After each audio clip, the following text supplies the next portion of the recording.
علیکم نوی ویډیو سره ستاسو هرکلی به یو امید لرم چې تاسو ټول به روزه خوشحاله وئ ژوند په مزو کې به وئ ډېر زیات ظلم شوی ډېره زیاته افسوسناکه دردناکه واقعه رامخې ته شوې ده ښار کې یو ظالم زوی خپل پلار ډېر زیات بېدردۍ سره قتل کړ بوډا پلار باندې اول ډېر زیات ظلم وکړو بیا د هغه ظلم نه بعد ډېر زیات بېدردۍ سره قتل کړو ولې قتل کړو ټول معلومات در سره په دې ویډیو کې شریکوم زموږ دا ویډیو خامخا وګورئ چې پوره معلوماتو نه ځان خبر د نورو معلوماتي ویډیوګانو لپاره زموږ چینل سبسکرایب کړئ تر نشان خامخا وخی چې زموږ هر یوه نوې معلوماتي ویډیو تاسو ته په اسانۍ سره میلاویږي ډېر زیات ظلم شوی ډېره زیاته افسوسناکه دردناکه واقعه رامخې ته شوې ده چې یو ظالم زوی په نوښار کې راپاسي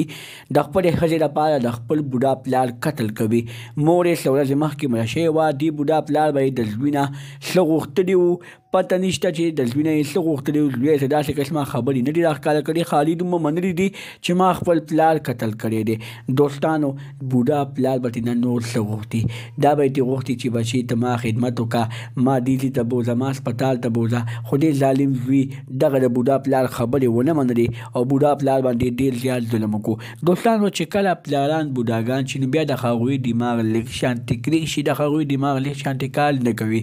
نو بچو ته پکار دی چې د پلار خبرې یوسي ولې ځکه چې کله ته ماشوم وي تاسو دغه پلار څومره سختې تېرې کړي دي خو ته اوس د هغه پلار سختې نه رایادوي او خپلې سختې رایادوي چې زه په ځوانۍ کې یم زه زما ښځه ده زما بچي دي زما پلار به زما څه کوي نه دوستانو داسې هېڅ خبره نشته دی خو ته په هر حالت کې ته به د مور او پلار عزت خامخا کوي د نورو معلوماتي ویډیوګانو لپاره زموږ چینل سبسکرایب کړئ تر نشان ورڅخه خامخا ووهئ چې زموږ هر یوه نوې معلوماتي ویډیو تاسو ته په اسانۍ سره میلاویږي والسلام